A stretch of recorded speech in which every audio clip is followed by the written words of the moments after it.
Hello student, तो यहाँ पे आप देख सकते हो कि मैं आपके लिए लेके आ चुकी हूँ प्रश्न नंबर 5वां से सॉल्यूशन। तो स्टूडेंट मैं आपको बता दूं, इससे पहले वाले वीडियो में मैंने आपको यहाँ तक के आंसर पूरे प्रोवाइड करा दिए स्टूडेंट। तो आगे के इस वीडियो में मैं आपको यहाँ से आपको प्रोवाइड कराने वाले स्टूडेंट। यदि आपने मेरा पहले वाला वीडियो नहीं देखा तो स्टूडेंट चैनल को सब्सक्राइब कर लीजिए, क्योंकि मैंने अपने चैनल में वीडियो बना के डाला हुआ है जिसमें मैंने आपको प्रश्न नंबर 74 तक के सारे आंसर आपको प्रोवाइड करा दिए। तो स्टूडेंट, तो सभी स्टूडेंटों को ये क्वेश्चन पेपर आज के इस वीडियो में मैं जितने भी क्वेश्चन बताऊंगी उन सभी क्वेश्चनों के आंसर मैं आपको बताऊंगी और आपको पूरे याद कर लेना है स्टूडेंट। हमारा प्रश्न नंबर 5वां है, सत्य असत्य लिखिए। पहला एलिनिनो स्पेनिश शब्द है तो यह जाएगा सत्य। दूसरा है भारत में 100 नेशनल पार्क है तो आ जाएगा असत्य। मानव पृथ्वी के संसाधनों का उत्पादन व उपभोग करता है, सत्य। बाढ़, सुनामी, अप्राकृतिक घटनाएं, असत्य। हिमालय की सबसे लंबी श्रृंखला को शिवालिक कहा जाता है, सत्य। सिंधु नदी की 5 मुख्य सहायक नदियां हैं, असत्य। भारतीय अपवाह तंत्र 3 वर्गों में विभाजित है, असत्य। और यदि स्टूडेंट आपने ये मेरा पेपर नहीं देखा स्टूडेंट तो चैनल को सब्सक्राइब कर लीजिएगा, क्योंकि मैंने अपने चैनल में इस पेपर का पूरा वीडियो बना के डाला हुआ है जिसमें मैंने आपको सारे क्वेश्चनों को दिखाया हुआ है। और इससे पहले वाले वीडियो में मैंने आपको प्रश्न नंबर 74 तक सारे आंसर प्रोवाइड करा दिए थे स्टूडेंट। और मैं आपको बता दूं, मैं आपको कोई भी सेट दूं आपको उसी में से फंसेगा स्टूडेंट। ये बिल्कुल मत सोचना कि इसमें से बिल्कुल भी नहीं आएगा, आप पछता रहे होंगे यदि आपने मेरे पहले वाले साइंस के वीडियो नहीं देखे होंगे तो स्टूडेंट, क्योंकि उसमें से कई बच्चों का फंसा है स्टूडेंट। क्योंकि 60 से 70% क्या होता है, हमारे सेट ना सिमिलर रहते हैं स्टूडेंट। तो क्या होता है, हमें वही क्वेश्चन फंस जाते, ऊपर नीचे आते, बस हमें सभी क्वेश्चनों को अच्छे से याद कर लेना है। तो स्टूडेंट यहाँ पे आप देख सकते हो, तो इंग्लिश मीडियम वाले स्टूडेंट क्या करेंगे, ये सत्य सत्य, सत्य को ट्रू और असत्य को फॉल्स बोलते हैं स्टूडेंट। तो आप इसी के हिसाब से इसमें लगा लोगे ट्रू और फॉल्स। अब हमारा प्रश्न नंबर 6वां है, पश्चिम बंगाल का शोक किस नदी को कहा जाता है और क्यों, और नमामि गंगे परियोजना को समझाइए। तो स्टूडेंट इसका आंसर आपको यहाँ पे दिख रहा है, दामोदर नदी पश्चिम बंगाल तथा झारखंड से बहने वाली एक नदी है। इस नदी के जल से एक महत्वाकांक्षी बिजली परियोजना दामोदर घाटी परियोजना चलाई जाती है। अब यहाँ पे पहले दामोदर नदी अपने बाढ़ों के लिए कुख्यात थी, इस कारण नदी को पश्चिम बंगाल का शोक कहा जाता है। और 8वें का जो क्वेश्चन था, नमामि गंगे परियोजना को समझाई थी स्टूडेंट, इसका आंसर यहाँ पे आप देख सकते हो। एक एकीकृत संरक्षण मिशन है, इसमें राष्ट्रीय नदी गंगा से संबंधित 2 उद्देश्यों, प्रदूषण के प्रभाव को कम करना तथा उसके संरक्षण और कायाकल्प को पूरा किया जा सके। तो हमारा नेक्स्ट क्वेश्चन क्या है, प्रवासी पक्षी से क्या आशय, भारत में आने वाले प्रवासी पक्षियों के बारे में लिखिए। और फिर हमारा क्वेश्चन है नेक्स्ट, भारत के 2 औषधीय पौधों के नाम व गुण लिखिए। तो स्टूडेंट ये दूसरा जो क्वेश्चन में 7वां, उसका आंसर यहाँ पे आप देख सकते हो, प्रवासी पक्षी भारत के दलदली भाग में पाए जाते हैं। इन पक्षियों की मनपसंद जगह कच्छ का रण है।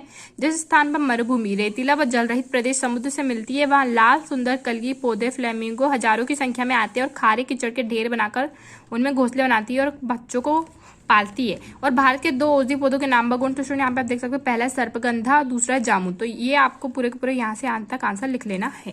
अब स्टूडेंट हम बिना देरी किए नेक्स्ट क्वेश्चन की ओर आगे बढ़ते हैं। तो स्टूडेंट यहाँ पे आप देख सकते हो नेक्स्ट क्वेश्चन क्या है हमारा, जनगणना किसे कहते हैं, व्यक्ति प्रति वर्ग किलोमीटर से कम जनसंख्या घनत्व वाले राज्यों के नाम लिखिए। तो जनगणना किसे कहते हैं स्टूडेंट, यहाँ पे आपको इसका आंसर यहाँ पे दिख रहा है स्टूडेंट। तो आपको यहाँ से यहाँ तक पूरा लिख लेना और अच्छे से याद कर लेना है, चाहे तो आप स्क्रीनशॉट भी ले सकते हो। अब यहाँ पे आप देख सकते हो 8वें का जो क्वेश्चन था हमारा, 250 व्यक्ति प्रति वर्ग किलोमीटर से कम जनसंख्या घन वाले राज्यों के नाम। तो यहाँ पे आप देख सकते हो कौन कौन से, जम्मू और कश्मीर, हिमाचल प्रदेश, उत्तराखंड, राजस्थान, मध्य प्रदेश, छत्तीसगढ़, अरुणाचल प्रदेश, मेघालय, नागालैंड, मणिपुर, मिजोरम। अब यहाँ पे आप देख सकते हो क्वेश्चन नंबर 9 है हमारा, कोमिटर्न शब्द से क्या तात्पर्य है। 8वें का क्वेश्चन है, मताधिकार आंदोलन से क्या तात्पर्य है। तो स्टूडेंट यहाँ पे आप आंसर देख सकते हो, कोमिटर्न शब्द से क्या तात्पर्य है, कम्युनिस्ट पार्टियों की अंतर्राष्ट्रीय संस्था। ये शब्द कम्युनिस्ट इंटरनेशनल का संक्षिप्त रूप है। और 8वें का जो हमारा क्वेश्चन था, मताधिकार आंदोलन से क्या तात्पर्य है, तो इसका आंसर भी आप यहाँ पे देख सकते हो, वोट डालने का अधिकार पाने के लिए चलाया गया आंदोलन।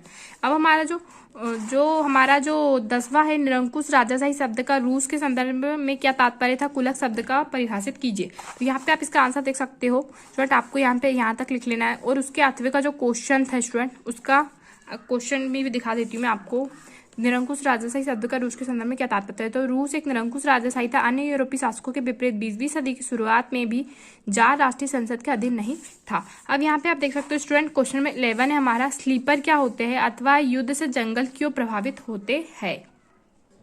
तो स्टूडेंट इसका आंसर आप यहाँ पे देख सकते हो, रेल की पटरियों को जोड़े रखने के लिए भारी लकड़ी के स्लीपर का उपयोग किया जाता है। और 8वें का क्वेश्चन था हमारा, युद्ध से जंगल क्यों प्रभावित होते हैं। तो इसका आंसर भी आपको यहाँ पे दिख रहा है स्टूडेंट, युद्ध से जंगल इसलिए प्रभावित होते हैं क्योंकि विरोधी सेना सर्वप्रथम भोजन संसाधन तथा छुपने हेतु जगहों को खत्म करना चाहती है। इन दोनों की आपूर्ति में जंगल अधिक सहायक होते हैं। साथ ही जमीनी सेना व वायु सेना की दृष्टता स्पष्ट करने हेतु भी जंगल जला दिए जाते हैं, जो एक अवरोध की तरह काम करते हैं। तो स्टूडेंट अब हमारा आगे की तरफ क्वेश्चन की तरफ बढ़ते हैं। संविधान क्या है। 8वें का क्वेश्चन है, संविधान सभा के 4 सदस्यों के नाम लिखिए। तो स्टूडेंट इसका आंसर आपको यहाँ पे दिख रहा है, संविधान देश का सर्वोच्च कानून है। इसमें किसी भी देश की शासन, राजनीति एवं समाज को संचालित करने वाले मौलिक अधिकार एवं कानून शामिल है। अब इसमें हमें नेक्स्ट क्वेश्चन था, संविधान सभा के 4 सदस्यों के नाम लिखिए। तो यहाँ पे इसका आंसर आप देख सकते हो, पहला लिख दोगे आप डॉक्टर भीमराव अम्बेडकर, दूसरा जवाहरलाल नेहरू, फिर के राय मुंशी, फिर सरदार वल्लभ भाई पटेल। फिर हमारा स्टूडेंट यहाँ पे हमारा क्वेश्चन नंबर 13 है। क्वेश्चन नंबर 13 क्या है स्टूडेंट हमारा, चुनाव अभियान क्या है, निर्वाचन क्षेत्र क्या होते है। तो इसका आंसर भी मैं आपको प्रोवाइड करा देती हूँ स्टूडेंट। तो स्टूडेंट इसका आंसर भी आपको यहाँ पे दिख रहा है, चुनाव अभियान निर्वाचन प्रक्रिया का मुख्य भाग है। इसके माध्यम से उम्मीदवार नागरिकों को अपने पक्ष में मत देने के लिए सहमत करने का प्रयत्न करते हैं।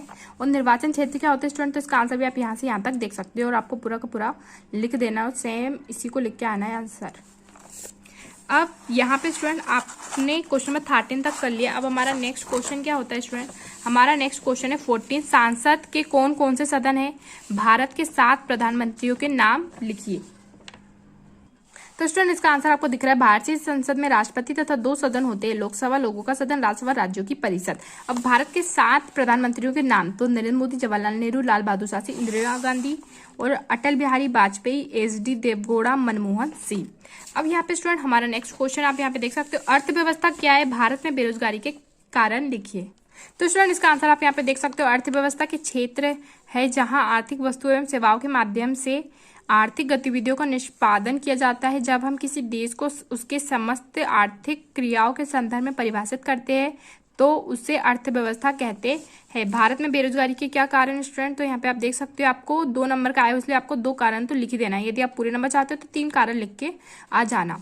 अब यहाँ पे आप स्टूडेंट देख सकते हो, क्वेश्चन नंबर 16 है हमारा, खादर और बांगर में अंतर लिखिए। और 8वें का क्वेश्चन है, पूर्वी तटीय मैदान एवं पश्चिमी तटीय मैदान में अंतर लिखिए। तो स्टूडेंट इसका आंसर आप देख सकते हो, खादर और बांगर में अंतर लिखिए। तो आप यहाँ पे 3 अंतर आपको दिख रहे हैं, आपको तीनों के तीनों अंतर लिख देना है क्योंकि स्टूडेंट आपको ये 3 नंबर का ही आया हुआ है और मैं आपको यहाँ पे 3 ही अंतर प्रोवाइड करा रही हूँ। और इसके 8वें का जो क्वेश्चन था स्टूडेंट, हमारा क्वेश्चन था पूर्वी तटीय मैदान एवं पश्चिमी तटीय मैदान में अंतर लिखे। तो स्टूडेंट यहाँ पे आप देख सकते हो, पूर्वी घाट या पश्चिमी घाट या पूर्वी तटीय मैदान एवं पश्चिम तटीय मैदान में अंतर। तो आपको ये 3 अंतर आपको यहाँ से यहाँ तक लिख देने हैं स्टूडेंट।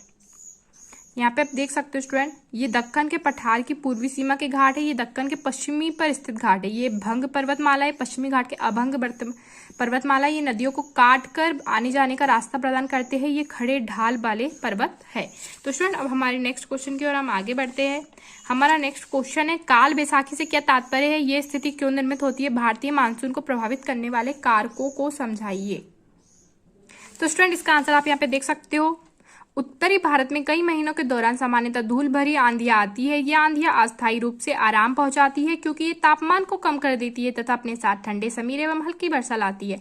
इस मौसम में कभी कभी तीव्र हवाओं के साथ गरज वाली मूसलाधार वर्षा भी होती है। इसके साथ प्रायः हिमवृष्टि भी होती है। बैसाख के महीने में होने के कारण पश्चिम बंगाल में इसे काल बैसाखी कहा जाता है। और इसके 8वें का क्वेश्चन ये था स्टूडेंट, भारतीय मानसून को प्रभावित करने वाले कारकों को लिखिए। तो यहाँ पे आपको पूरे के पूरे कारक दिख रहे हैं, एक अक्षांश, एक ऊंचाई, एक वायुदाब एवं पवने है। तो स्टूडेंट आप अच्छे से स्क्रीनशॉट भी ले सकते हो चाहे तो, या फिर लिख भी सकते हो। सागर तट से दूरी, तो आपको 3 नंबर का आया स्टूडेंट, तो आप 4 लिख दोगे कि कौन कौन से 4 कारक प्रभावित करते हैं, तो आपको पूरे में से पूरे नंबर मिल जाएंगे। और स्टूडेंट आपको हेडिंग डालना बिल्कुल भी नहीं भूलना है। अब यहाँ पे स्टूडेंट हमारा नेक्स्ट क्वेश्चन है, क्वेश्चन नंबर 18, नाची जर्मनी महिलाओं विशेषकर माताओं की स्थिति प्रकाश डालिए। वाइमर गणराज्य के सामने क्या समस्या थी। तो स्टूडेंट ये क्वेश्चन था आपका, तो मैं इसका आंसर आपको बता देती हूँ। यहाँ से लेकर आपको यहाँ तक याद कर लेना है स्टूडेंट। आप क्या करो, इसको एक बार पढ़ लो, आपको फिर जो जो समझ में आता है अपने मन से लिख के जाना। फिर आपका 8वें का क्वेश्चन था, वाइमर गणराज्य के सामने क्या समस्या थी। तो आप यहाँ पे देख सकते हो, आपको 3 पॉइंट बस लिखना है स्टूडेंट, क्योंकि 3 ही नंबर का आया आपको। तो यदि आपको कितने पॉइंट दिए, यहाँ तो आपको दो ही पॉइंट दिए तो आपको पूरे का पूरा ज़्यादा डिटेल करना होगा क्योंकि आपको 3 नंबर का आया हुआ है। तो आप स्टूडेंट देख लीजिए अच्छे से एक बार यहाँ से यहाँ तक। अब हमारा स्टूडेंट यहाँ पे आप देख सकते हो क्वेश्चन नंबर 19 है, नौकरशाही की कार्यशैली पर प्रकाश डालिए अथवा राष्ट्रपति के अधिकारों को समझाइए। तो स्टूडेंट इसका आंसर आपको यहाँ पे दिख रहा है। नौकरशाही का अर्थ उस व्यवस्था से लगाया जाता है जिसका पूर्ण रूप में नियंत्रण उच्च पदाधिकारियों के हाथ में हो, वे इतनी स्वेच्छाधारी हो जाए कि उन्हें नागरिकों की निंदा करते समय भी शंका और संकोच नहीं होता। और यहाँ पे इसका आंसर आपको यहाँ तक पूरा अच्छे से याद कर लेना। और 8वें का जो क्वेश्चन था हमारा राष्ट्रपति के अधिकारों को समझाइए, तो स्टूडेंट आपको यहाँ से लेकर यहाँ तक पूरा लिख लेना है। तो आप देख सकते हैं स्टूडेंट, यहाँ आपको भी मैं आपको दिखा देती हूँ अच्छे से। अब हमारा स्टूडेंट क्वेश्चन नंबर 19 खत्म होता है।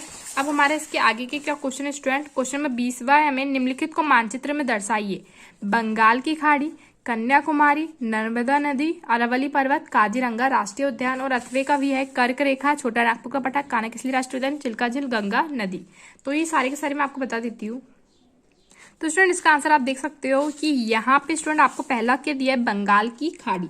तो आपको यहाँ पे बंगाल की खाड़ी कहाँ पे स्टूडेंट आपको ये बताना है स्टूडेंट। तो यहाँ पे आप क्या करोगे स्टूडेंट, यहाँ पे आपको इतनी साफ नहीं दिख रहा है स्टूडेंट, तो आपको अपने तरफ से ही जितने अच्छे से, यदि आपके पास बुक में यदि कोई नक्शा दिया है जिसमें ये सारी चीज़ें बनी हुई तो आपको वहाँ से याद कर लेनी है, क्योंकि मैं आपको इतनी इजीली या फिर साफ साफ नहीं दिख रहा है इसमें स्टूडेंट। अब हमारा क्वेश्चन नंबर 21 है, फ्रांसीसी क्रांति में दार्शनिकों के योगदान को लिखे अथवा फ्रांस में दास प्रथा का उन्मूलन कैसे हुआ समझाइए। तो स्टूडेंट इसका आंसर आपको यहाँ पे दिख रहा है स्टूडेंट, आपको इतना बड़ा आंसर दिया है। आपको इसको अच्छे से एक बार पढ़ लेना है स्टूडेंट, और आपको जो जो समझ में आता है अपने मन से लिख देना है। ज़रूरी नहीं है जैसा दिख रहा है मैं वैसे सेम टू सेम लिखे स्टूडेंट। यदि आप इसको अच्छे से पढ़ोगे तो और ज़्यादा डिटेल कर पाओगे स्टूडेंट, और बड़ा आंसर भी लिख सकते हो यदि आप इसको अच्छे से पढ़ सकते हो और समझ सकते हो।